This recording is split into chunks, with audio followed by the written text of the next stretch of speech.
we're gonna be playing a couple songs for you today. This is the steel band. These are called steel drums, not garbage cans. They're actually they're unique because they were the only instrument invented in the 20th century. So that makes them pretty unique. The inventor Winston Simon. Um, Basically, what he did, he took all the drums and he kind of welded it. So like each fan, like Mark's fan, will have a higher range. My fan would have more of a mid range. This is between a mid range or low range. They have like the basses that have like the lower notes, for more depth. So, and when you play together, it sounds really good. We're gonna play 3 songs for you guys, starting True to the Bone. May I ask a question? You said that Winston Simon was the inventor. I heard that actually there was no one person that invented it.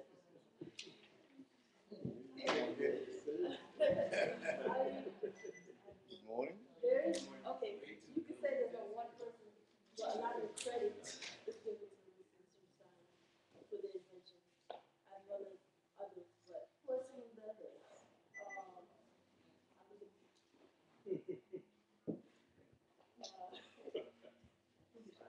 In terms of what my fellow colleague, no one person can be attributed with the creation of the steel fan. Now, back in the days of slavery in Trinidad and Tobago, they had a lot of rival bands. Now, they would play the drums to communicate.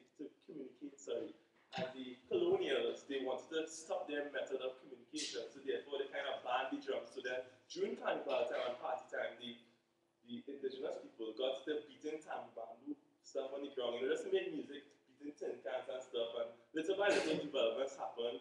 They realized that the crevices in the tin cans could create different kind of sounds.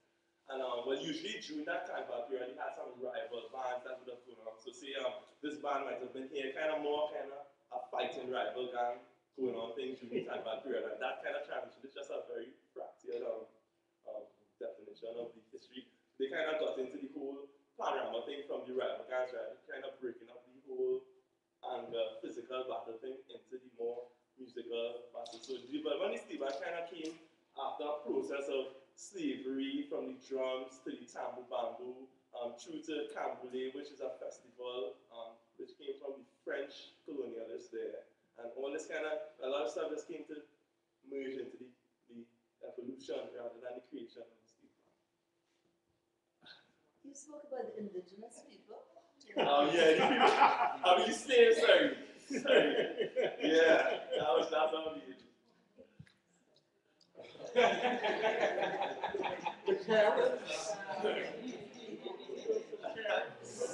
Now, as you know, in universities, what they were trying to demonstrate, I think, is that when you're using a source, you don't use Wikipedia as your source.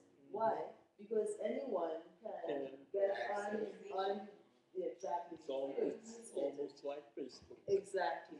Anyone can write anything. And that's why most professors do not accept Wikipedia as a source.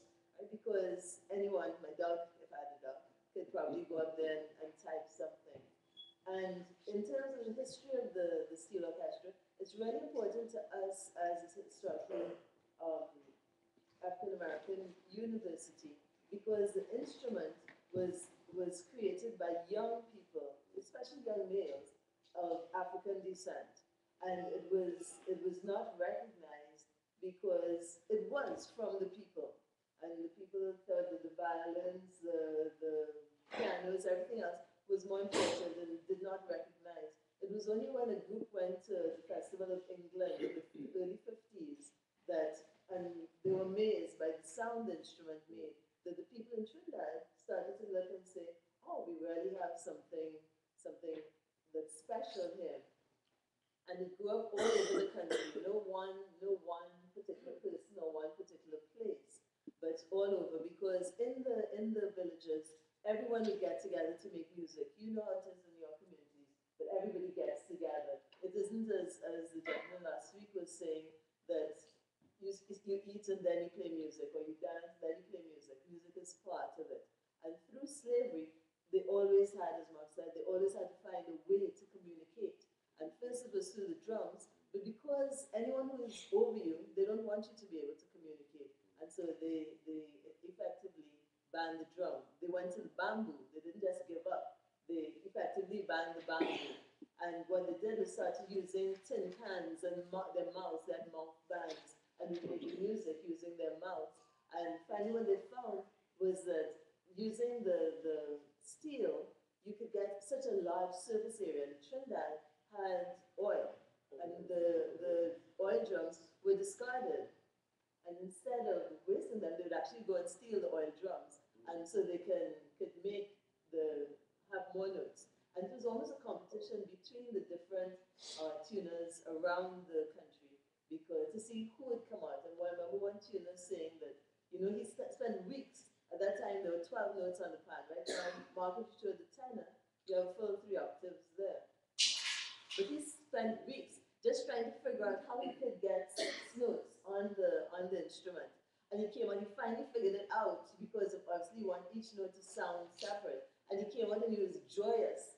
We need to find the guy down the road had come up with 12 notes on the pan the week before. So he messed up. But that's how it was. And for a long time, the pan wasn't standardized because everyone was doing their own thing. And it was only in the 70s that they started standardizing. And now the circle of fifths is used, which is why it's a really good theory tool for the tenors, for those who are studying theory, because you can actually see the circle of fifths mapped out.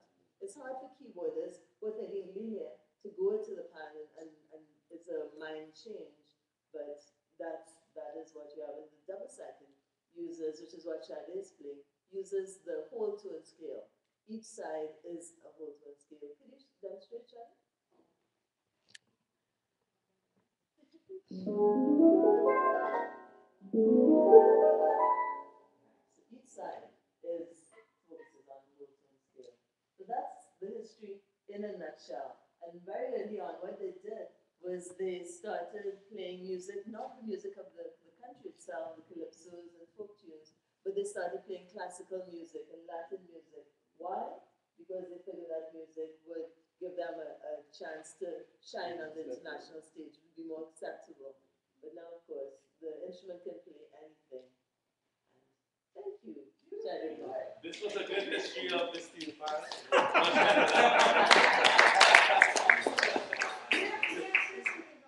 Now, let me ask you, Dr. Bassett. Mark did mention something about the rivalry. Yes. I'm sitting here and I'm listening to this conversation, and I'm seeing the same parallel with hip hop, with b-boy dancing early on. It was before b-boy, before dancing. There were gangs, and there were rivalry gangs, and in some instances, and not in all instances, they replaced the actual fighting with dancing. So it's a strange parallel. And a lot of the early hip hop people, in fact, the godfather of hip hop, came from Jamaica. So there's a